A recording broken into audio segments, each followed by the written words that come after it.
magalak, ang kagalakan ng pag-asa. Ipinagdiriwang ngayon ng simbahan ang ikatlong linggo ng Adbyento o linggo ng Gaudete sa masayang pag-asam at pag-asa sa pagdating ni Kristo. Ang Gaudete ay Latin para sa magalak. Nakatuon ang mga pagbasa sa paghahanda ng daan para sa pagdating ng Panginoon sa pamamagitan ng pagsisisi at pagbabahagi ng pag-asa ng kaligtasan ng Diyos sa buong mundo. Sa Isaías, inihula ng propeta na ang isang inapo ni Jesse ay magpapasimula ng isang yugto ng kapayapaan.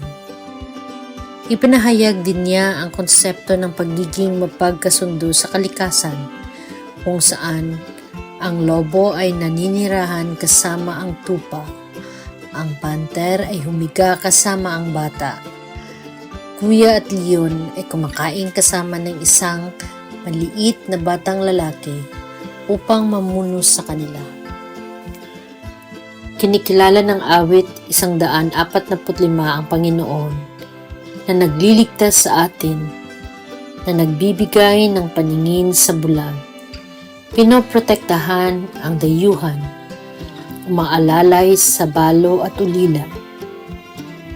Siya ay maghahari magpakailanman. Sa Santiago, hinihiling sa atin na maging matiyaga at huwag mawala ng loob, kundi maging handa sa pagdating ng Panginoon. Sa Ebanghelyo ni Mateo, sinabi kay Juan Bautista ng kanyang mga alagad ang mga tanda ng kaharian na malapit na.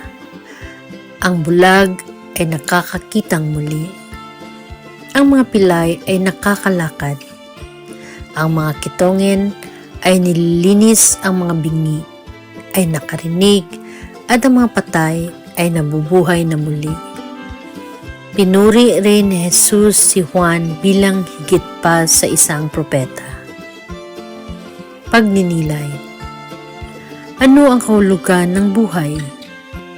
Isang regalo mula sa Diyos na lumikha sa atin.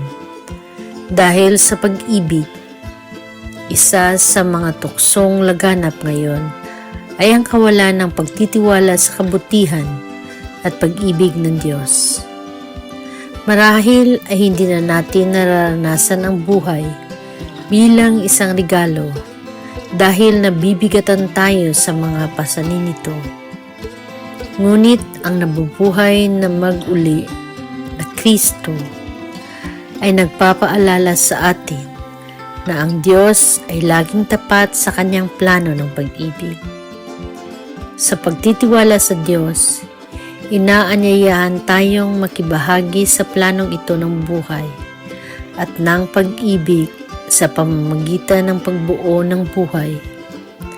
Para sa inyo na nabubuhay sa bukasyon ng buhay may asawa, nangangahulugan ito ng pagtuklas sa kaloob at pagkikipagsapalaran ng pagiging ina at pagiging ama, kung saan tinawag kayong lumahok sa pagdadala ng mga bagong buhay sa mundong ito at paghahanda sa kanila para sa buhay na walang hanggan. Huwag matakot sa pakikipagsapalaran na ito, ngunit mapanalangin buksan ang iyong sarili sa kaloob ng buhay, nagtitiwala sa Diyos na alam nating nagmamahal sa atin. Mula kay Santo Papa Leo XIV. Manalangin tayo. Ipanalangin natin na ang mga Kristiyanong naninirahan sa mga lugar ng digmaan o labanan, lalo na sa gitnang silangan, ay maaaring mga buto ng kapayapaan, pagkakasundo at pag-asa. Panginoon, tulungan mo akong makita ang ibang bilang tao. May kakayahang panatilihin ang pananampalataya sa kanyang puso. Gusto ko siyang makita kung ano siya. Tinatanggap ang sarili bilang siya. Isang anak ng iisang ama. Bigyan mo kami ng biyaya na maghanap ng mga sugat na gumagaling at paghahanap ng mga solusyon para sa kapayapaan para sa lahat. Buksan ang aming mga puso sa buhay ng Diyos, ang magtiwala sa Kanyang paglalaan para sa atin. Amen.